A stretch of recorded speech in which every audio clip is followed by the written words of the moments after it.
Oh, here, game companies are quitting making live servers after recent mega flops. Oh yeah, we gotta do that. 100% we are doing this. Absolutely, we are doing this. Oh my god. Once upon a time, every company under the sun would be pursuing live services like it was the Yes. next gold rush. But more and more, as live services continue to fail, with only a few really standing out from the pack, only a few really kind of coming out on top, many companies are starting to realize actually what a huge risk it is to pursue a live service. And unless you're absolutely sure, For the ones who don't know, because there's big news. Bungie is shutting down Destiny 2.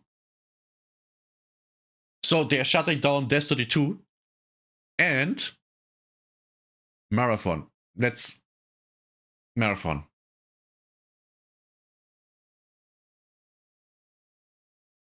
Live service games. So Bungie has no game that makes them a profit. None. And they're working on the next game. Months ago, we heard that it was greenlit from Sony. So Sony buying Bungie has made a huge mistake. They should have never done that. Because they're now only losing money on them.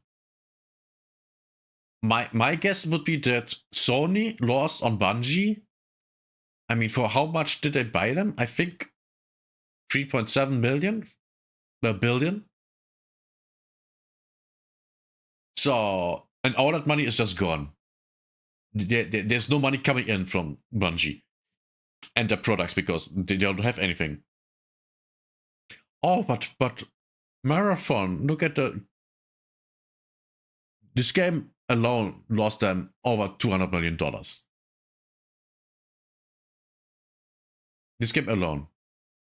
And now they basically they have no income from this that is of any significance. Do you really think that let's round this up to 20,000 people per day? Do you really think they make enough money to have Bungie running and on top of that the servers and continued development of Marathon? No, they don't. I thought I heard bees. So yeah, they're done, completely done. Now let's look at Destiny 2. Destiny 2 literally has more players than Destiny 2 has more players than Marathon, but they're shutting down Destiny 2, but not Marathon. Do they really think Marathon has a future? I hope they aren't that stupid. But they are. They are. We all know they are. in your vision and what new elements your live service can provide, it's just too saturated of a market to make the Yes. risk worthwhile.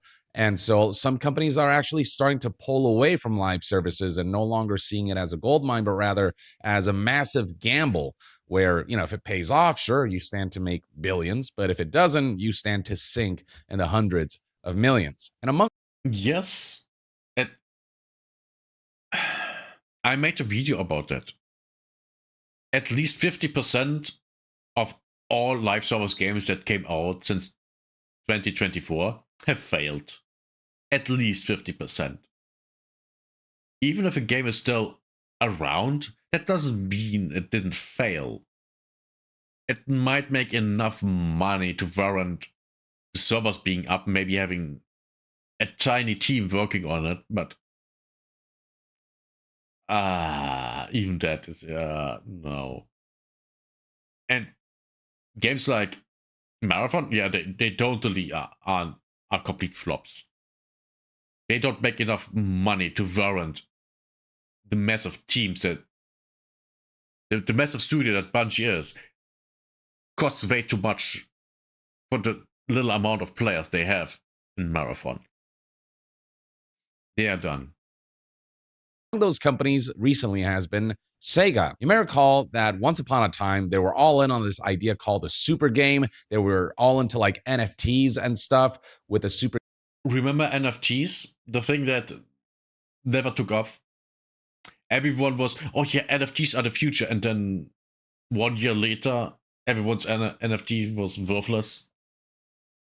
Game concept being described here. This is the way Sega back then defined the super game concept. Quote, "We have defined super game as the development of AAA titles that cross over Sega's comprehensive range of technologies and will aim to achieve this in our 5-year plan. Several titles are being developed within the framework of super game, and while each title will vary, there is no doubt that there will be interactive titles that go beyond the traditional framework of games. A super game title has to meet 4 main criteria. It has to be multi-platform, global multi-language development, it has to release simultaneously worldwide, and it has to be AAA. In other words, you can imagine that the scale of game development will be that of a global blockbuster." Something like that is so expensive that when this fails, the company goes down. Because this will not cost hundreds of millions. This will cost at least $1 billion. What they're saying here is $1 billion. This is stupid.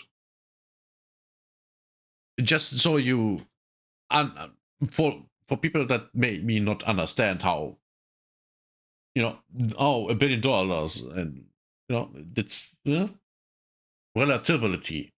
Imagine a movie that costs $1 billion to produce. Do you really think anyone would produce a movie that costs $1 million, $1 billion? No one would do that. That's retarded. Especially if the movie is 12 hours long. Who would watch that? And Super Game was also meant to incorporate cloud technology and Of course. NFTs. It was something that reminded me a lot of Ubisoft promoting this idea of a quadruple A game and also trying to, make NFTs a thing. And then NFTs died off. That was a trend that never caught on. It was universally hated. And with the whole Super Game idea, it just felt like overinflated budgets for. Yeah, the only people that were pro NFTs were people that wanted to make money with NFTs. That weren't actually people that wanted to use NFTs for, what they said that they could be used for. No one cared. Everyone that knows at least a little bit about technologies, how engines are different, we all knew that NFTs were retarded. Trend pursuits like live services. It felt like that's where they were going. We weren't exactly sure what this was all about. But fast forward to May of 2026, and Sega is deciding to scrap those specific plans. As highlighted right here by Video Games Chronicle in the following article titled, "Sega has canceled development of its Super Game as it pivots away from live service games." Though that's music to my ears. Don't get me wrong. Look, I'm not saying live services don't have a place in the industry, but the pursuit of it has been just such a rush, and it has been so much trend chasing, and it's felt so like uninspired and more about the potential money that can bring rather than what that specific genre and medium allows in terms of brand new experiences. I always view live service pursuits in a very cynical way because it feels like a cynical pursuit for Because the it most is. part until something really inspired truly comes along. And Arc Raiders. And yes, I'm glazing Arc Raiders again. Arc Raiders fundamentally has an interesting concept. As far as I understand it, also, they're going to change the world in which Arc Raiders plays. For example, currently there's a new enemy, the turbine, and it's drilling. And the main hub, the city where the people are living in, is, I think it will be under attack by the Ark in the future. I think that's what's coming with the big update in October, and we might have to actually leave Speranza or defend it or whatever. I don't know. But something is going to happen because Speranza is already shaking. because of the turbines drilling. So I'm actually looking forward to that. With Sega in particular, they're not the biggest game company in the world. They're not at the level of Microsoft and Sony and whatnot, where they can afford to take these kinds of risks that could sink them in the tens to hundreds of millions.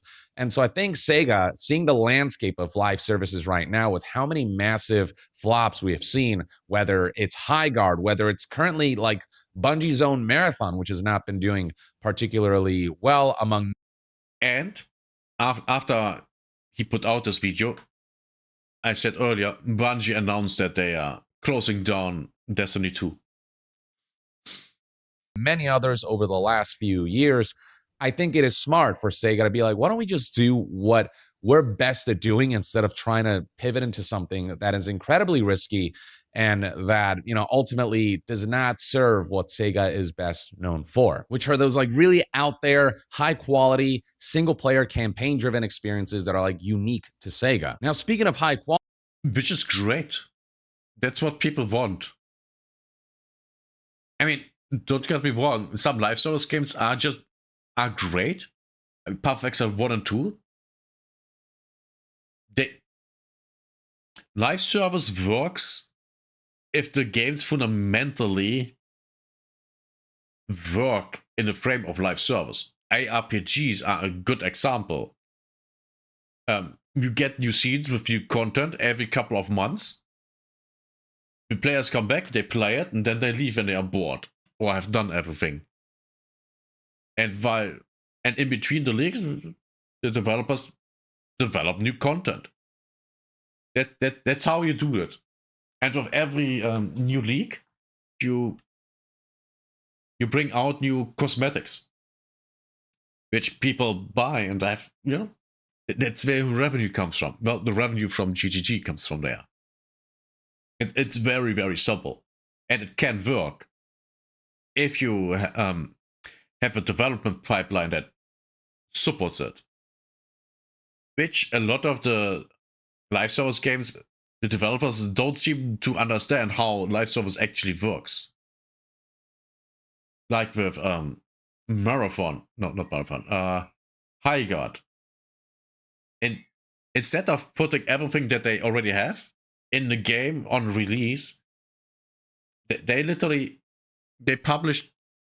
Do you remember that they put in a new hero about 2 weeks after the release? Why wasn't that guy in the game from the start? 2 weeks, that's nothing. That guy was done when the game released. Why wasn't he in already? Why? It shit makes no sense. Put everything that you have in, and then you develop additional content. But don't put something out that's half finished and then, oh yeah, here's new content that's already finished. Already finished, but you don't put it in the game, so you have something that you can release 1, 2, 3, 4 weeks later as content. That doesn't work. Small updates don't bring people back. Big does. Big ones do. How do I know? That's how not Arc Raiders, but Arc Raiders is doing it now. But Path of Exile does it perfectly. Literally, they do it perfectly. Every couple of months, a new league, people come back. Yes, this is awesome. And then they are either done with the content or getting bored, and then they leave and come back for the next one. That's a successful live service game. Now, Marathon, if you want to have your people engaged all the time, all the same amount of people, as high as possible, that's when you fail, because you burn people out and your development time is trash.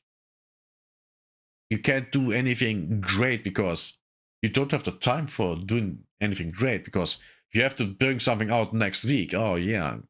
If you have to have an update with new content every week, then the content can never be great.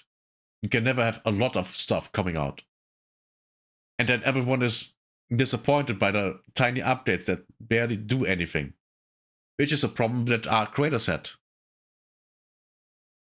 They brought out updates all the time, and everyone was disappointed because no one cared about the changes. Because they were almost never positive changes. And even with them bringing new content, it was never enough. Because they published too often. If they would just, I said that in a different video.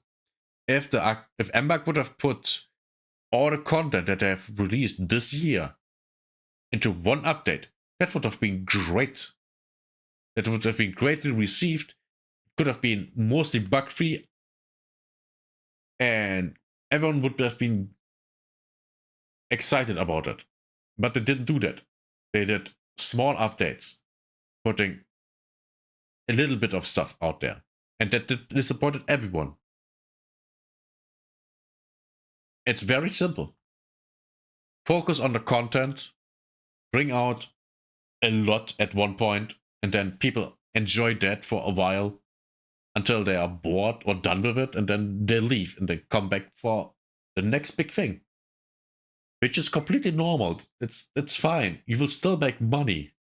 You might make more money because the game is more exciting. But you have to understand how things like that work. Quality for gaming and content creation, and in my case, for voiceover, a high quality microphone that is also flexible is vital. And that's where Mono comes in.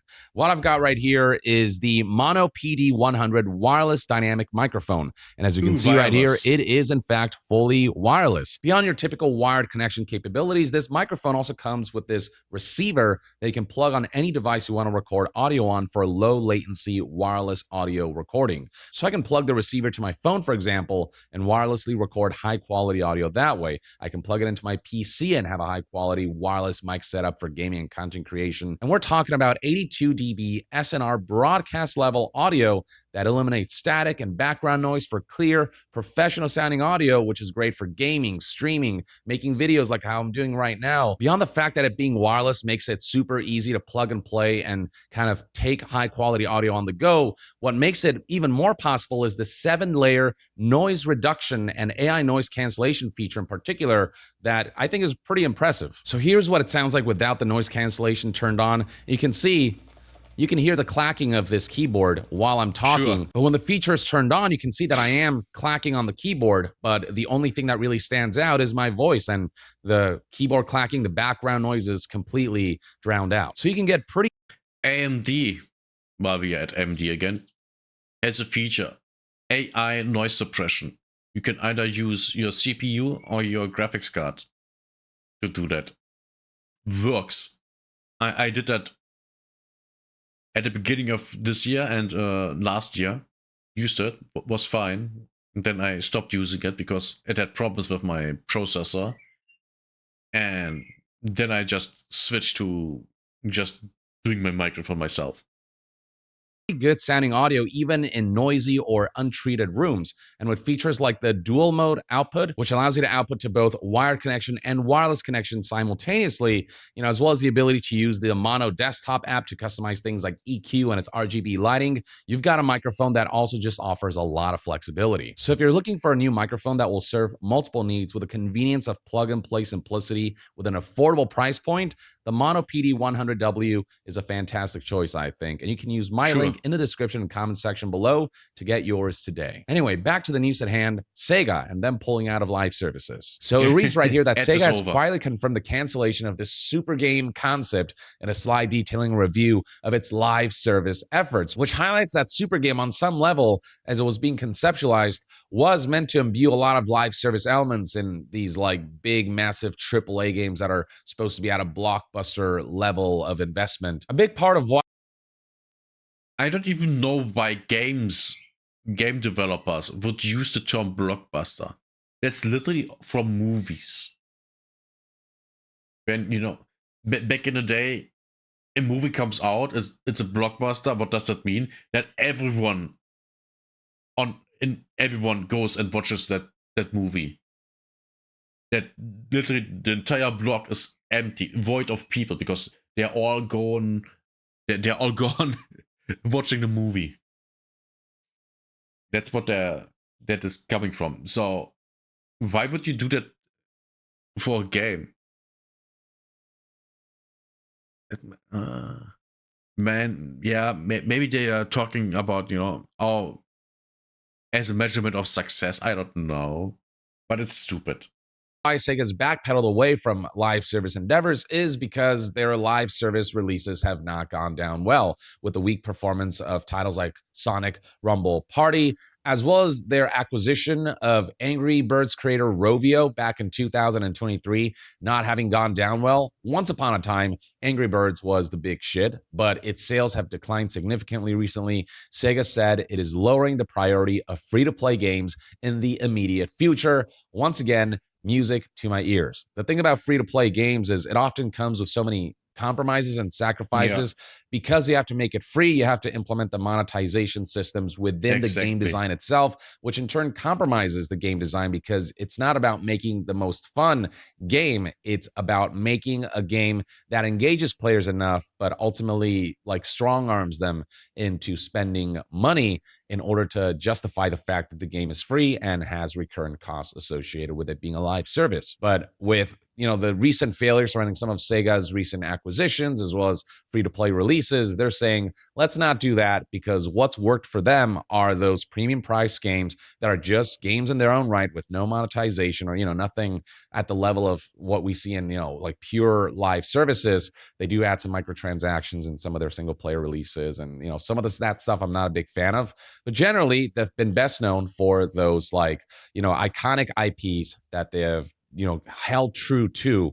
And when they do that, that's when I think Sega does best. So it reads right here that over 100 developers who are working on free-to-play titles have already been transferred to full game development teams. That's what they need to focus on, those quote-unquote full games. Focus.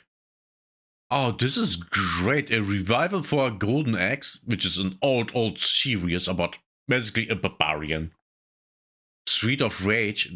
Yeah, that's oh.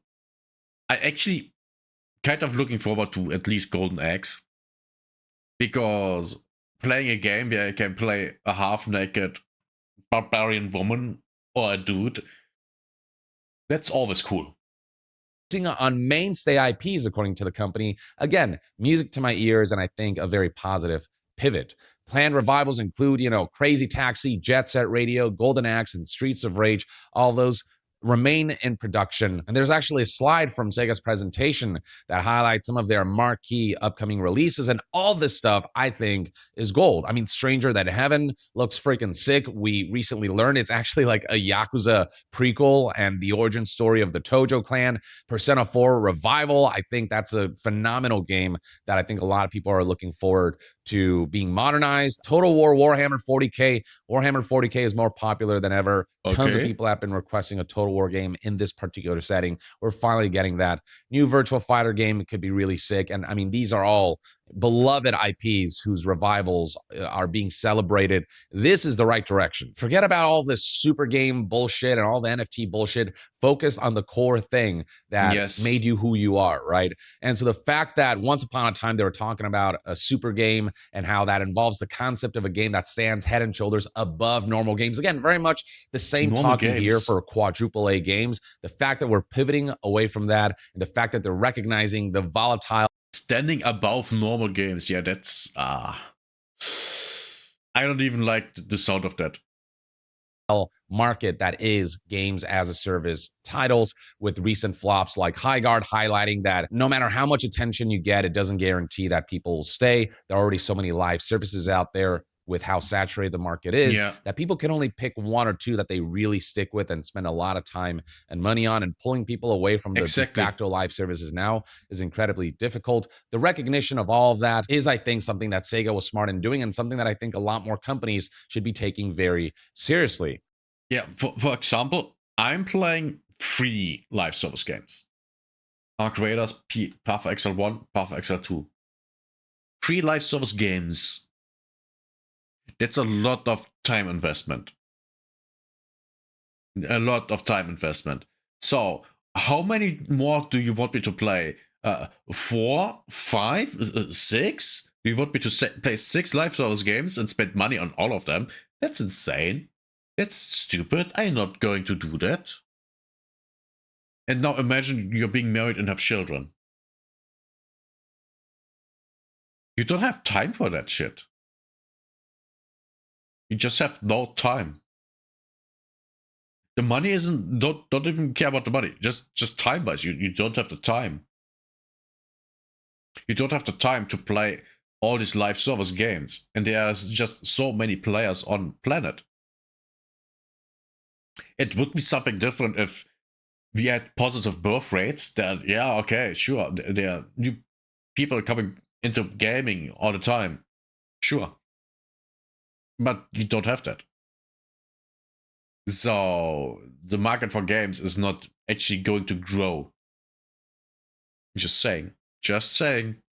I mean, Amazon recently, one of the biggest conglomerates in the world, they have failed in their live service endeavors. And this article right here highlights all the recent like shutdowns of live services, with MMO projects like New World having come to an end. Amazon also announced the closure of platformer King of Meat and sold MOBA March of Giants to Ubisoft, so on and so forth. So even major companies with the ability to throw money at game development projects are having trouble shipping a successful live service. Sony itself, once upon a time, had the plan to ship like 12 live services within the span of like 3 or 4 years, and that's been truncated significantly, especially with flops like High Guard as well as, Concord. We've got lists and Marathon highlighting what Sony live service projects have been canceled, what are still in progress, and what have been released. And you can see the sheer amount of live services that Sony ultimately had to cancel and shut down, realizing that it was just not a viable thing to ship that many live services within such a short time frame. Because again, not only is the market so oversaturated, but all of these titles would like cannibalize each other coming from the same publisher. It was always like a dumb idea, and I can't believe it took them as long as they did to realize that. There's still some games that are in the works. Marathon is out now. Bungie's still working on the live service component of it. You've got Fair Games, which I'll be honest with you, I have very little faith that it will succeed. You've got Horizon Hunter's Gathering. that thing will fail hard. That thing will fail hard. I've seen the art for it. The correct character design is so stupid. With exception of, I think, 2 hot chicks. Everyone else is just designed so stupid. It's unbelievable. Also, down here, Operation Payback from Bungie. For it to be Destiny free. So if you make a live service, why have multiple live services? Like, oh yeah, here's Destiny 1, Destiny 2. Oh, and here's Destiny 3. Why? Now you can argue, oh yeah, Grinding Jig Games did that with Path of Exile 2, right? Yes, but the game Path of Exile 2 is very different to Path of Exile 1. It controls different. It has a different itemization. Well, different story, but the story is only second. The end game is different, somewhat. The fundamental design is different. It has different classes. It's a very different game. It's a very different game. That's why it's called Path of Exile 2. They didn't just take Path of Exile 1 and recreated it and slapped a 2 on it. Could be cool, could be fun, but I certainly don't think it has the potential to become like the next Fortnite or the next Apex Legends and, stand among those giants. And, when you've got game development studios like Bungie, who are essentially like the originators of the current live service framework through Destiny, struggling to ship a successful live service. Look at Marathon here. Like there's no question that Marathon as of right now is a flop. Like Yes. We have seen the budget figures of like over $250 million. Marathon at most might have sold like 2.2 million units. When you actually do the calculations, the revenue come nowhere close to matching that over $250 million budget. That only gets bigger with time. because Marathon is a live service where, you have to recurrently spend money to continue development on this game. Like, there's no way. It's not only that, just running the servers is also just expensive. Just that is expensive. And I don't think they make enough money from Marathon to even have enough money for that. Marathon is deemed a successful product within Sony and PlayStation. And I'll remind you that things were bad enough with Bungie's performance and Marathon's performance that Sony recently recorded a $766 million impairment loss against Bungie for the 2025 financial year. Impairment loss has less to do with like money that was directly spent, but more to do with the loss of valuation of an asset like Bungie, which Sony bought for $3.6 billion. And it turns out Bungie is not worth anywhere near that much with the. I think that buying Bungie was one of the biggest mistakes Sony ever made. I don't believe that Bungie will ever make a profit for Sony. Ever. I would be surprised if Sony at some point goes, yeah, okay, yeah, we have to cut our losses. Just close Bungie. Just close it. It's not worth it. I wouldn't be surprised if that happens. Not at all. Not. I think that's definitely going to happen.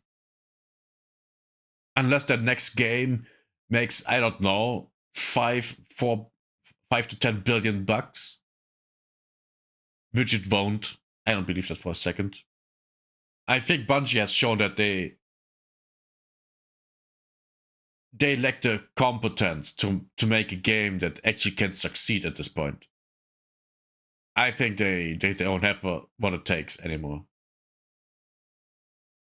Current performance of games like Destiny 2 and Marathon, both of which are dying off in terms of player base and the amount of money being spent on it and the revenue that they're making. So it's that thing of like when even experts of live services are having trouble releasing new live services and having them be successful, can a company like Sega that isn't necessarily known for live services pivot in that direction and make that a successful endeavor? Unless they have some really inspired ideas for that genre, I don't think that would have ever panned out. I think Sega sticking to their core strengths is the way to go. Yeah. Not to say they aren't allowed to experiment with live services, but pursuing it as this like putting a bunch of eggs in this basket and riding everything on this endeavor success, that I think is a recipe for like self-destruction.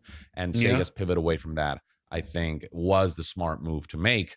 And seeing that more and more companies are getting more hesitant about live service pursuits and seeing that so many live services are failing to really stand out and succeed at the level that that these companies want them to me, that's an encouraging sign because that means that we'll see live services kind of slow down a bit. And it's less of like this gold rush and more of like a harder and much more like nuanced consideration of what kinds of live services are worth making. And hopefully this means that in the future of live service landscape, we'll focus more on quality over quantity, because right now it feels like this race towards quantity. Again, it feels very much like people are just gambling with this endeavor, but that well, yeah, of course they are. There's a gold rush, or there was. That's more like it, that there was. Just with AI. Live service is crumbling and so is AI. Remember that ChatGPT never made a profit. Never. I think that I'm not mistaken, none of these big AI companies ever made a profit. Never. And that while having massive costs of running these companies. Running those server farms. Massive costs.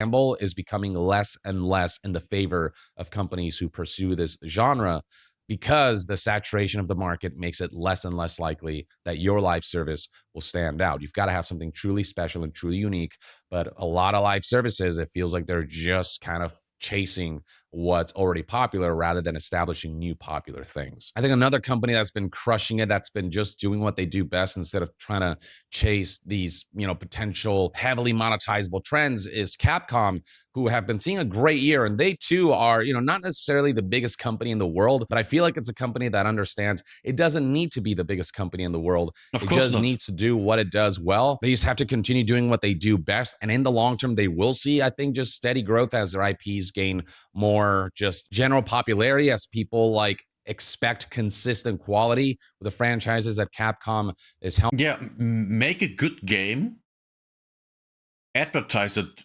decently, and you have success. This is not black magic. It's not. Just do that and you are fine.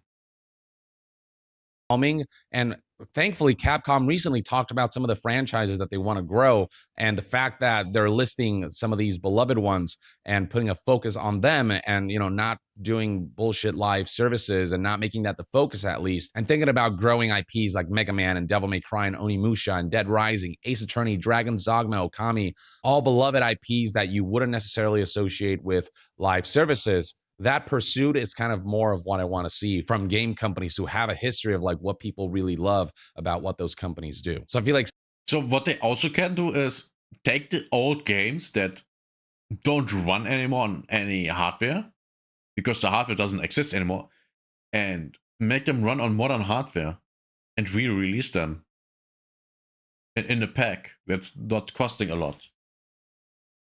That's not just, oh yeah, publishing old games. That's also advertisement for the new games. I'm just saying. Sega has gotten the right idea by backing away from the super game concept and from live services. I feel like Capcom has been on that trajectory, and Resident Evil 9's launch has proven to be incredibly successful for Capcom. Is it making them live service, Fortnite level money? No, but I think it's a company that's like, we don't. I have to get in here. Fortnite made, if I remember correctly, $42 billion. Sounds great, right? They haven't made a profit. So it doesn't even matter how much money you make. If you don't make a profit, then you still fail. $42 billion. They don't have made a profit. Just saying. Only because you make a ton of money doesn't mean you're successful. You have to make a profit. Necessarily need to be that. We can just be Capcom. We can make enough money that we can keep the lights on, that we can see some kind of steady growth and pay our employees and continue making these amazing games and just have a healthy environment over this like Russian pursuit for the next gold rush and the next big money maker. Let this be the path that the games industry kind of takes moving forward, and Would be let cool. quality be the focus and not the quantity, because the amount of live services that were being developed and are still being developed, I think it's just not sustainable. So it's time to pull up. Of course, it's not sustainable. There aren't enough people. There aren't enough people with enough time and money to sustain all these live service games. It's impossible. Back, and Sega pulling it back, I think, is a great indicator of hopefully where the industry is headed, as they realize that they can't just ship dozens of live services every year and expect that those will be sustainable or successful. With that, ladies and gentlemen, is one Exactly. man's take. I'd love to hear what your thoughts and opinions are on Sega kind of pulling Great back on video. live services and the general landscape of live services, and the more kind of hesitant outlook surrounding that landscape from a lot of game companies as they see failure after failure, in the comments below. And to be further updated on all things gaming news, reviews, and discussions, stay tuned right here on YongYea. I'll see you guys next time. Yeah, great video. I agree with everything you said. Everything. And yeah, it's good to see that the smart people pivoting away from throwing money against the wall and hoping it sticks. Ah, Yeah. So I guess we're gonna see a lot of good single player games from Capcom in the future. Nice. And with that, we are at the end of the video. The solution for this video is live service sucks unless it's done right. See Path of Exile 1 and 2. And we have to see how Arc Raiders develops in the next 6 months. Even see with the October update, if they can make it. And with that, I'm out. If you enjoyed today's video, like it. And if you want to see more, subscribe. See you next time. Bye bye.